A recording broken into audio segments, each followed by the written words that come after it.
So today I want to talk to three different type of people.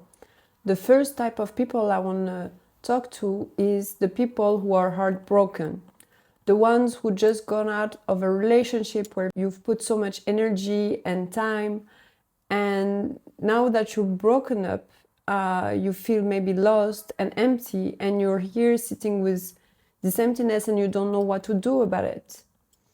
The second type of people I want to talk to are the people who might feel stuck or who have been single for a long time. And you've tried dating apps, you've tried going on dates, but nothing is working out.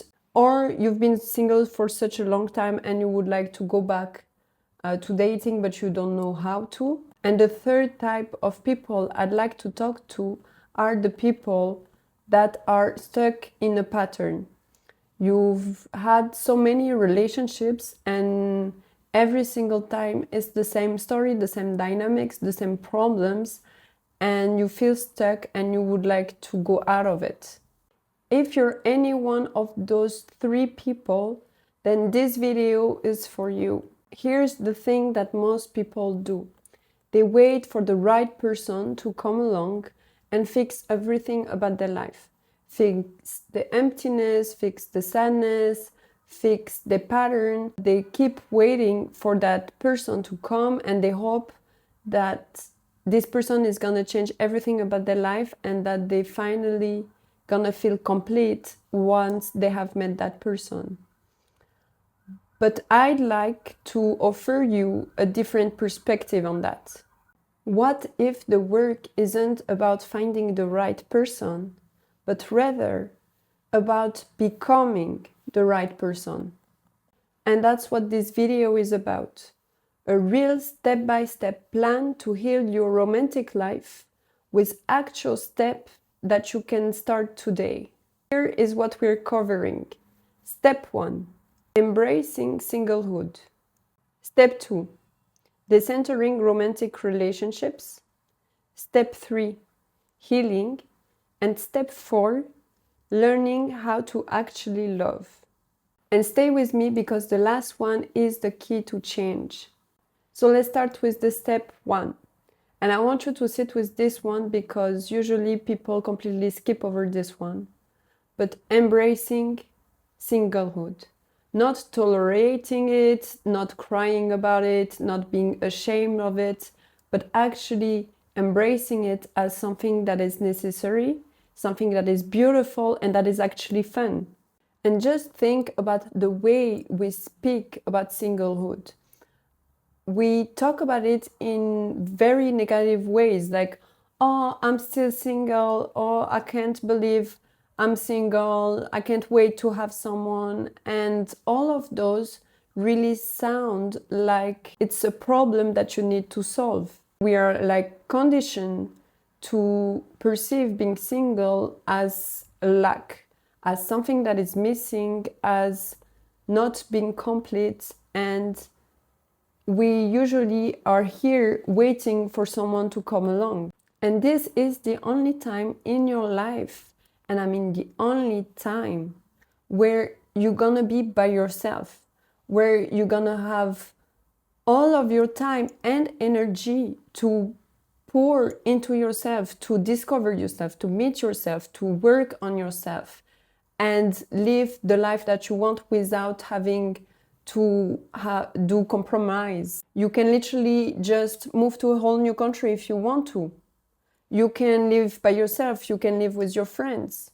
You can spend and use all of your time and energy for yourself. And the thing is, I don't want you to one day look back at your single years and think, oh, I didn't use that time to spend time with myself and love myself. I just wasted it into crying about it, into being upset about being single and not enjoying it. Because really, being single, it's such a beautiful time of your life. And you can either turn your single years into something that is awful and sad and where you're waiting for someone, or you can choose to turn those years in some of the most amazing years of your life. And literally, this time is a time to ask yourself, who am I? What do I want? Where do I go? And what kind of life do I want to build?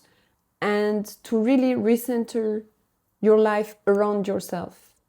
And the thing is, if you don't take this time, especially if you're just out of a relationship, if you don't take this time to work on yourself and to understand what happened in your previous relationship, you're going to end up in the next relationship still carrying all of your baggage and all of your emotions and still not knowing who you are and still not loving yourself. And of course, you can still learn how to love yourself within a relationship, but there's so many parts of me that I wouldn't have met and see if I was in a relationship. So here are the homework for step 1. First thing you're gonna do is write a note about all of the advantage of being single. And I mean all of it, like for example, having the whole bed for yourself, not having headaches because of arguments. It can also be being able to move to a whole new country, being able to change your plans last minute, being able to live by yourself or live with friends, having more time for yourself, having more time for your hobbies, anything that can be an advantage and a positive thing, you're gonna add it to this note. You gonna read this note either right in the morning when you actually wake up or right before going to sleep. And every day you're gonna read it, and what is gonna happen is that it's gonna rewire your brain into seeing all of the positive things about being single. It's also gonna help you to be grateful for this time that you have and for being alone, instead of focusing and obsessing over what you don't have. And so that's how you slowly gonna start actually enjoying being single. Second thing I want you to do is write yourself a love letter. I want to take a paper and write everything that you love about yourself, everything that you admire in yourself. And every single time that you doubt yourself or you feel sad about who you are, you feel like you're not worthy of love or any negative thought about yourself, you're gonna take this letter and you're gonna read it. You're gonna read it till you start feeling better about yourself. For the last homework for this chapter, you're gonna do something that I call intentional solitude practice. So basically, it is taking time with yourself and spending some time with yourself, but in an intentional way, not in a I'm scrolling on my couch way, okay? For example, it can be going on a walk without headphones. It can be just reading a book with some jazz music in the background. You can do this for a few minutes, or you can do this even for hours if you want to, but the important is that you learn how to actually enjoy it. So now step 2, and this one might be a little challenging, decentering romantic relationships. So what does that mean? It means that romantic relationships, even though they are important, shouldn't be the most important thing about you. And it shouldn't be the center of your entire life. It shouldn't be the center of your story. It shouldn't be the center of who you are. You are literally so much more than loving a man or being in a relationship. And so it's putting it back where it belongs, which is on the same level as everything else in your life, because the center of your life should be loving yourself. So centering relationship look like, for example, whenever someone is getting into your life and you get to know them or you enter a relationship, suddenly everything else around you starts to fade away, and all of the things you used to love start to have a lot less importance. So for example, your passions, your friends, your family, your alone time, your sense of self start to be less important than the person you're with, and you're not giving any energy and time to the things you used to love. And I say that because that's literally what I used to do. Back then, anytime someone will come in my life or I will get into a relationship, slowly everything would change, because I would stop seeing my friends, even though I really love them, just because I don't have time anymore because I'm spending all of my time with that person. Or, for example, I would skip classes. I would skip university classes just so I can spend few extra hours with that person. I would stop spending time with myself and painting, which I absolutely love, just so I can spend more time with that person. And the thing is, at that time, it really felt normal because it felt like love. But in reality, I was just losing myself and I was just disappearing because I was making someone else the center of my life. And I would value time with that person as more important than time with myself and time with my friends. And I want to be very clear on one thing. Decentering love and relationships and men isn't about becoming cold. It's not about saying that love doesn't matter. It's not about saying that relationships don't matter. It's not about saying that your partner doesn't matter, and it's not about ignoring them and things like that. It's about putting love in its right place, which is not the center. You are the center. Your growth, your goals, your passions, all of these are things that should be at the center of your life. And there's something that I really want you to hear. We tend to seek relationships because we're seeking connections and we're seeking intimacy, also emotional intimacy. And it's completely normal as humans to want connections and to want emotional intimacy. We are told that you will only find this in romantic relationships when it's not true at all. Actually, you can find this closeness and this intimacy with your girlfriends, or even with your friends in general. Those girls that are here for you, can listen to you, can hold you, can understand you. And they can do it in such a better way than most men. And that's literally what I did. I eventually, at some point, I realized I was not gonna get anything from men.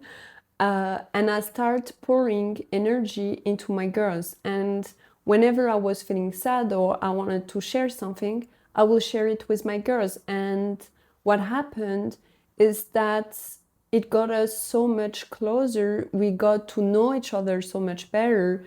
And as a result, today I have very strong and beautiful and honest and deep friendships. Honestly, this for me was a huge shift, and that helped me a lot into decentering men of my life, because even if we're real, of course there are some men that are amazing and are emotionally mature, but a lot of them are not, and you just keep being disappointed. Whereas with your girls, at least with my girls, I've never been disappointed. When I needed to speak about my feelings, they were here to hear me and take the time to understand me. So now the homework for chapter 2. 1. Goal expansion. So basically, you're gonna take a note and you're gonna write 10 to 15 new goals that you have. And those goals should have nothing, and I mean nothing, to do with relationship and like romantic relationships. It can be learning a new language, a new skill, starting a new routine or a new habit. It can be something that is creative. It can be something like sports or health, whatever it is. It can be cooking, whatever they are. You're gonna start pouring all of your energy and time into those things. If you pour that much energy into those new goals, you're not gonna have time anymore to think about men and relationships and how you don't have one or whatever it is. And your energy is really gonna shift, and your life is gonna be so full that men are gonna be the list of your concern. Now, exercise 2, what you're gonna do is a self-validation practice. So basically, every day in the evening, you're gonna write 3 things that you are proud of. And in this way, you stop waiting for someone else to validate your actions and to validate yourself. You're doing it. Third exercise, and you might not like this one, but it's a romantic detox. So what does a romantic detox mean? It means that everything that has to do with relationships, love, sex, dating apps, going on dates, flirting, everything, you're gonna remove it from your life for at least 3 months. I think you should do it for 6 months to a year, but if you can't and that's too much, at least try 3 months. I'm begging you. The first time I heard about that, I was like, wow, that's so crazy. Like, I would never be able to do that, and I would not even want to do that. But yet I still decided I would do it for 1 month. After the first month, I was like, okay, you know what? Actually, I'm gonna try to do it for 6 months. And after 6 months, I was like, wow, this is so peaceful and so quiet. I love it. It's amazing. I'm gonna do it for a few more months. And I realized I'm not losing my energy into men and relationships anymore. And all of this energy that I used to spend on them, I can actually spend it on myself. And so I got to know myself so much better and to be so much stronger in my boundaries. And I knew what I wanted. So when I went back in the dating world, I felt so powerful. The last exercise for this chapter is solo date. Really, I insist, solo dates are so important, and at first I know it might feel a bit uncomfortable. You can start with something small and something that you're comfortable, and eventually start doing things you're less comfortable with. You don't have to go in a restaurant alone on the first one. It can be something like going to the cinema where all the lights are off. It can be something like, you know, those ceramic plates where like you paint on plates and then you get your plate back home. It can be something like that where there's not so many people around you if you are really scared of what people are gonna think. But to be honest, most people don't even care that you're alone. Most people don't even look at you. And solo dating have taught me so much about myself, because the thing is, when you go solo dating, it's important that you are very intentional and present. Because if you go to a restaurant to scroll on your phone, then you're not spending time with yourself, you're not learning about yourself, you're not enjoying. So it's really, really important that you are present and that you go there with intention, and that you take yourself out and you treat yourself with love and with this idea that you're an amazing person to take out on a date, because you are. Now, step 3, healing. And I want to be very honest with you. You can do step 1 and step 2 very well. You can embrace your singlehood, you can decenter men and relationship from your life, and still carry some wounds. And those wounds are what gonna pull you right back into your old patterns if you don't heal them. Because your patterns in romantic life aren't something on the surface level. It's something that runs really deep, and that's why healing is such an important step. One of the most powerful things you can do when it comes to healing is learning about your attachment style. Learning about it and healing your attachment style is gonna completely transform your relationship, because your attachment style dictates how you behave and who you choose as a partner. So it's such an important thing to work on before getting into a relationship. I actually already have a video on attachment style that explain what it is. That will help you to understand what is your attachment style, so you can go see it. The second thing you need to heal is all of the traumas that you might have gone through. It can be childhood trauma, it can be relationship traumas, any kind of traumas that you went through. For that, please consider a psychological help if you can. And I think it's important to heal that part, not because when you get into a relationship you need to be perfect, but because when you start healing, and I'm speaking from experience, when you start healing, all of your relationships, including romantic relationship, start to get better too. And one more thing I would like to say about healing is that healing is not linear. So there are days where you feel like you're making so much progress, and then there's some period of time where you feel like you're not moving at all, because sometimes the work is happening inside of you, and there's even things where you're gonna do better, and then a few weeks later you're gonna have the impression that you go backward and that you regress and that you're doing less than what you used to do. And that's fine too, because again, healing is not something that is linear. It's not linear, it's linear for no one. And so you have also to have compassion for yourself during this process of healing. So now the homework for step 3. First exercise, you're gonna get a journal and you're gonna write about your relationship patterns, and you're gonna answer those questions. What do I keep recreating in my relationships? Who do I keep choosing? What role do I always end up playing? And it's important that you write with honesty, but without judgment. Exercise number 2, you're gonna learn about your attachment style and you're gonna start working on it.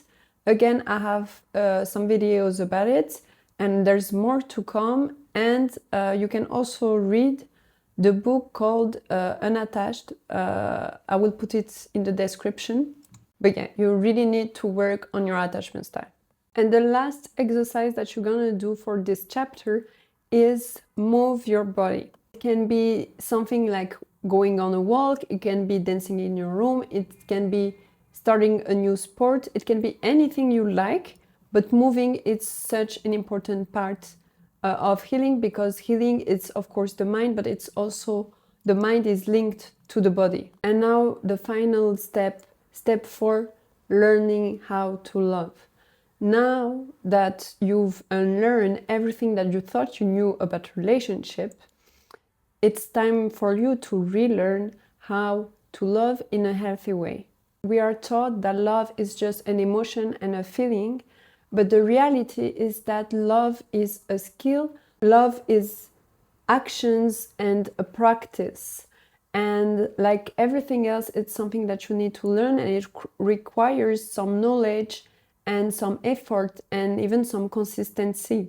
And of course, you do have a feeling part, like it starts with a feeling, but then eventually you have to build something. And to build something based on trust, based on honesty and care and love. So what is important to understand and remember is that love is a capacity that you build, and it takes time and skills. The skills you need to be in a relationship, you can actually work on them before being in a relationship. You don't need to be with someone to work on them, because you can actually start working on them with your family or with your friends. For example, communication. You do need communication in a friendship relationship in general, and romantic relationships. It's super important to have communication. You can start working on it with a friend. Whenever you have a disagreement with a friend or something happens between you two, it's an amazing place, and it's an opportunity for you to use that to learn how to communicate better, how to communicate without screaming and shouting, how to express your feelings, how to express your boundaries. But also, it's an amazing opportunity for you to learn how to listen to the other person. If you start working on those kind of skills before getting into a relationship, the day you actually get into a relationship, you already have a very strong foundation and you are very secure about it, because you have practiced it so many times with your family and friends. And communication is just one example, but obviously there's so many other skills that is important to learn. So now the homework for our last chapter. Homework number 1, you're gonna write your relationship vision. So basically you're gonna take a note and you're gonna write everything that you want about a relationship. And when I say everything that you want, I don't mean just a list of adjectives like, oh, I want him to be kind, I want him to be generous, or whatever it is. No, you're gonna write a very detailed note. How is my relationship gonna look like on a Tuesday evening? How does conflict get resolved? What is important for me? And what are the things that I will not compromise on or that I will not accept? So you have to be very, very specific. I also have that note. I wrote this note quite a while ago. It's really been a while I'm working on it. And you can be flexible with certain things, but there are things that are important to you and you should be aware of them and you should stick to them. When I'm going on a date, after the date, I always read this note and I look back, is this person aligned with what I'm looking for? And it's really important to have that because, for example, let's say you want children and you go on a date and that person doesn't want children. Well, you can go back to that and you'll be, this person doesn't fit, this person is not aligned. It keeps you really focused on what you want and you're gonna stop dating people just for the vibes. You're gonna date people because you are aligned. Exercise 2 is about learning how to recognize green flags and red flags. So basically what I did and what you're gonna do is that you're gonna go on dates with some people and then when you're gonna come back from the date, you're gonna write all the green flags of that person and then you're going to do another list with all of the red flags of that person. And if that person has some red flags, you're going to write how each of them is going to affect you if you keep seeing that person. How is it going to affect your life in a negative way? And in this way, you're going to realize how, sometimes we see some red flags, but we decide to ignore them because we want to give a chance to the person, but then we end up being very hurt or disappointed, or we end up in some unhealthy dynamics. Well, if you do that, it's going to really train your brain to see people for who they are without idolizing them and without seeing them in a very negative light either. You're going to see them for who they are. And so you're going to be able to make a choice for your partner. You're going to be able to choose your partner based on who they are. You're going to avoid so many unnecessary drama and headaches. And you're going to stop losing your time with people who are obviously not ready for a relationship. Exercise 3, you're going to practice communication. You're going to start practicing communication with your family and your friends, and you're not going to wait for a relationship to learn this skill. We already talked about that.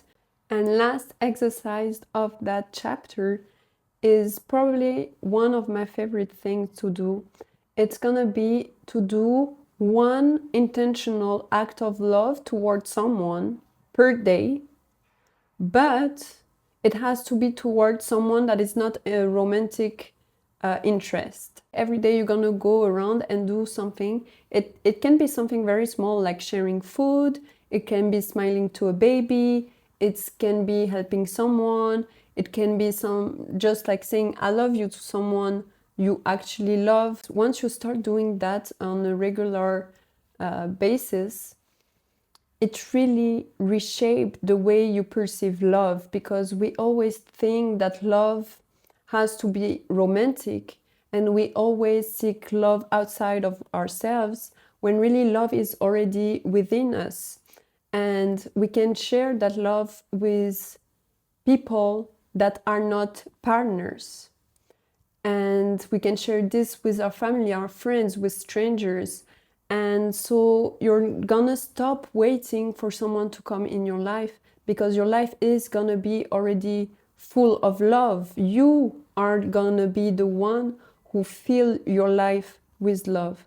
And that's such a beautiful way to go about it. And I also just wanted to clarify that each step of that process might take a few weeks to a few months, and that it's important that you take the time you need to fully experience each step. So I hope that this video really helped you, that you learned a lot of things.